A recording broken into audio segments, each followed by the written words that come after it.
कि कोई ऐसा अनुरागी है जिसके ही राग में रंग गई हूँ।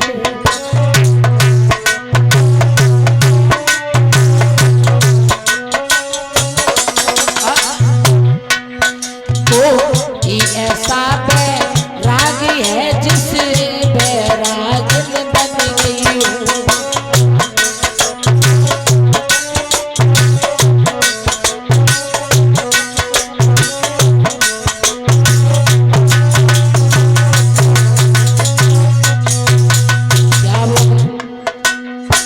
बोले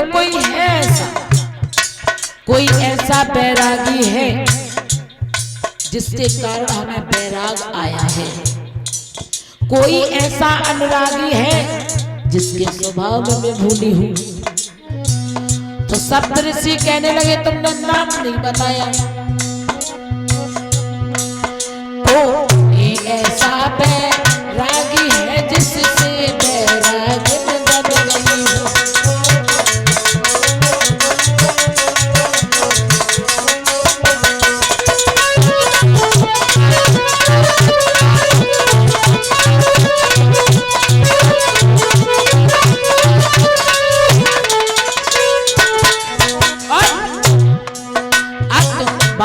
भोले बाबा के भोले ही स्वभाव भुलानी हूँ।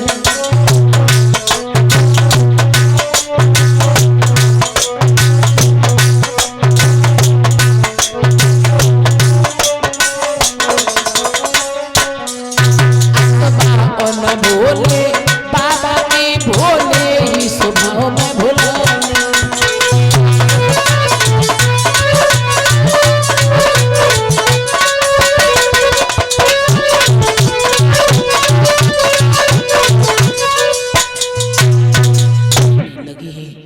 भोले बाबा की तपस्या कर रही हूं और उन्हीं से ही शादी करूंगी, तपस्या करूंगी। जब वो हमें शादी से मना कर देंगे तो मैं उनके ही तपस्या में जीवन व्यतीत कर जाऊंगी, मर जाऊंगी, पुनः पैदा होंगी, फिर भोले बाबा की तपस्या करूंगी। लेकिन विवाह करूंगी तो भोले बाबा से ना अन्य किसी देवता से नहीं करूंगी। बेटे हाँ मान जा। नहीं मानूंगी तो मने ना तो या लगा तो बिछिया पहन के जाइए। हाँ वो लगा तो हाथ ही में लेके मान जाओ। अरे बाबा हो कि तुम बाबा हुआ? बबुआ लगे हमें बाबा नहीं, तुम पूरे बबंडर लग रहे। हम सही समझा। तपस्या मैं कर रही और आते पीते तुम्हारी गाय सड़गी जा रही। आते ना सड़गी जा रही। हाँ सही समझा रहे। का सही समझा रहे?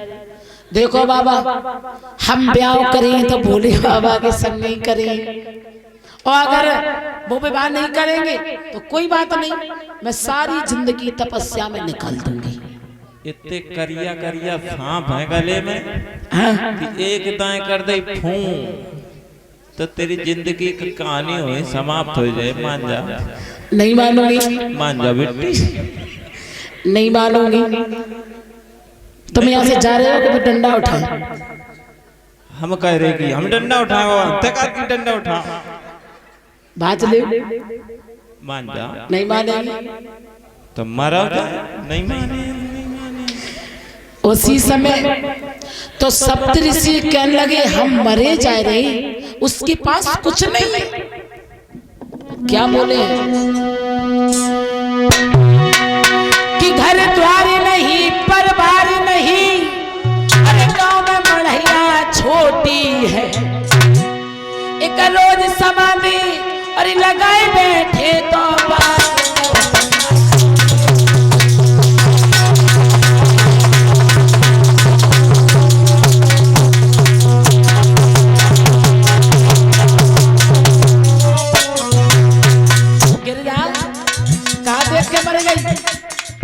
बाकी न तो घर है, न परिवार है, न महल है, एक शमशान घाट पर राधा सब निर्देश के उतर आए और चारों तरफ देखो तो सर पर बिच्छू लटक रहे हैं। तू ब्याह करेगी तो तो बूढ़ो है, ज्यादा ना 2 महीना चले 3 महीना बाद पुराण हो जाएगी।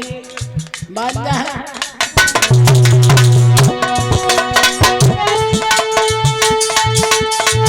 घर बार नहीं परिवार नहीं, अरे अब गाँव में बढ़ेगा जिस रोज सामान लगाए एक बार कर दिया।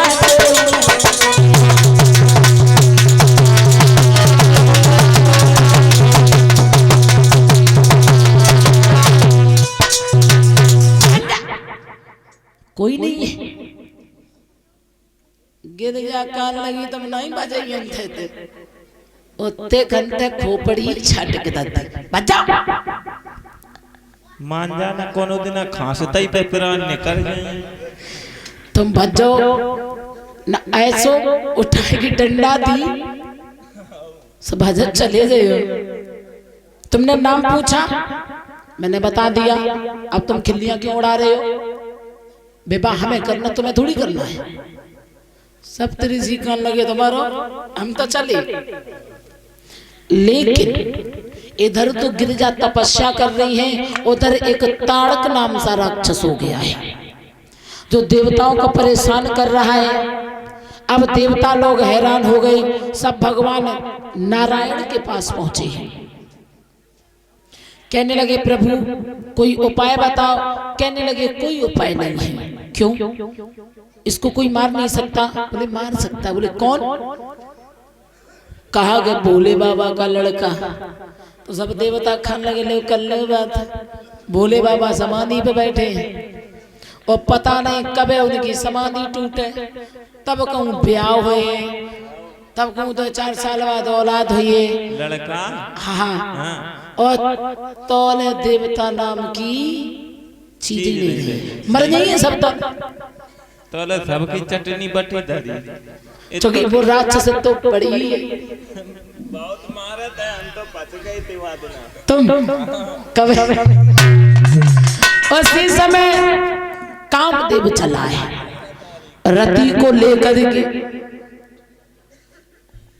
सुंदर सुंदर से पुष्प बना दिए हैं, बढ़िया सी फुलवारी तैयार की है, जैसे ऐसे मालूम पड़ रहा है जैसे चंद्रमा चारों तरफ से पहरेदारी कर रहा है। नहीं जगे तो एंड में रति को बाण बना करके उसने धर के जैसे कुसुम बाण छोड़ा है, उस कुसुम बाण के साथ ही साथ जैसे ही मस्तक पर जाकर के लगाए तो तीसरा नेत्र खुल गया, और जैसे ही तीसरा नेत्र खुला तो उसमें से अग्नि प्रकट हुई जिससे कामदेव जल करके वशम हो गया। रति रोने लगी, भगवान ने रोने की आवाज सुनी तो रति को वरदान दिया। कहने लगे हे रति तुम रो नहीं, तेरा पति मर करके भी अमर हो गया है, जीवित रहेगा, लेकिन कभी उससे तेरी शरीर से भेंट नहीं होगी, उसका तुझे इंतजार करना होगा युग द्वापर का। तब एक कामदेव जाकर के भगवान कन्हैया का लड़का बनेगा, तब तुझे हम आकर के तब तेरा विवाह करवाएंगे। जो भस्मासुर की लड़की थी उषा, जैसे अनिरुद्ध के साथ विवाह हुआ था, एक कामदेव द्वापर में जाकर के भगवान कन्हैया का नाती बना है। उसी समय तब तक चारों तरफ से देवताओं ने घेर लिया। बोले भोले बाबा आप ऐसा करो अपना विवाह कर लो।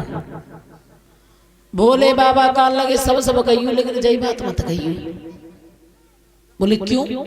कहने लगे विवाह करने से आफत आती है, परेशानी होती है और भजन पूजा पाठ में विघ्न पड़ जाती है, इसलिए हम विवाह नहीं करेंगे। कहने लगे भोले बाबा तो अपने ना लाए तो हम लोगों ने कहीं लाए कर ले, क्योंकि ताड़क नाम का राक्षस हो गया है, और जब तक आपके संतान नहीं होगी तब तक वो मरेगा नहीं, और जब तक आप संतान तब नहीं होगी जब तक आप विवाह नहीं करोगे। उसी समय तो भोले बाबा कहने लगे एक बात बताओ, हमसे विवाह करेगा कौन? तो सप्तऋषि कहने लगे महाराज एक लड़की है। बोले कौन सी? बोले हेमांचल की लड़की है गिरजा। बात तुम्हारे संग ब्याह करने को घूम रही, जंगल में तपस्या कर रही है। कहने लगे तो हम विश्वास नहीं मानते, जाओ दोबारा उससे पूछ करके आओ, पता नहीं कब उनको एंटीना घूम जाए और कौन सा चैनल पकड़ ले, कोई पता नहीं है।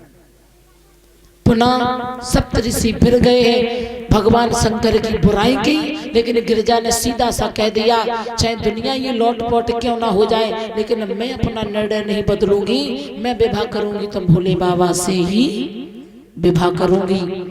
इधर सप्तऋषि ने कहा है कि तो तुम घर जाओ, हेमांचल से कहा है कि बारात की तैयारी करो, और इधर से भोले बाबा को दूल्हा बनाने के लिए सभी चले हैं।